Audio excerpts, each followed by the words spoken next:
TFC spiritual ప్రేక్షకులకు స్వాగతం.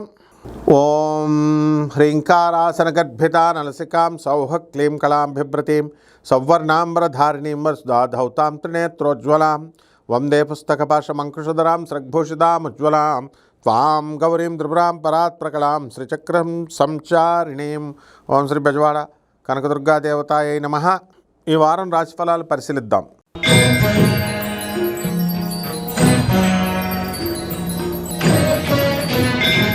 కుంభరాశి.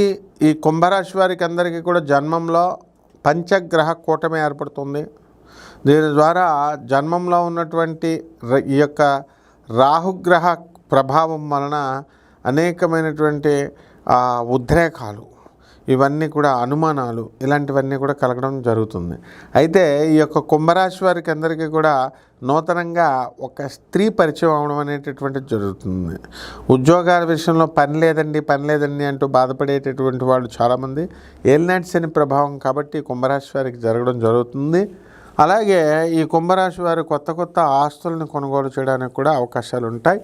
ఈ యొక్క గురుడు మరి మిథున రాశిలో ఉన్నటువంటి కారణంగా ఆకస్మిక ధనలాభము, ఆకస్మిక ధనదేవత దర్శనాలు, ఇలాంటివన్నీ కూడా జరగడానికి అవకాశాలు ఉంటాయి.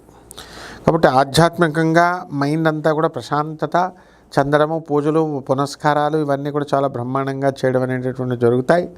నూతనంగా కొత్త వాహనాలు కొనడము, ఆల్రెడీ పాత వాహనాలు ఉన్నటువంటి వాళ్ళంతా కూడా వాటిల్లో చక్కగా వినియోగించి దాంతో తిరగడము, ఇలాంటివన్నీ కూడా చేయడం అనేటటువంటివి జరుగుతాయి. ఇక పరిహారాల దగ్గరికి వచ్చేసి ఏలినాటి శని కాబట్టి శని జపం చేయండి, శని స్తోత్రాలు చదవండి, శనికి కిలోం పావు నల్ల నువ్వులు నల్లని వస్త్రాల నుంచి పేద బ్రాహ్మణులకి శనివారం నాడు ఉదయం 8 గంటలకి దానం చేసుకోండి.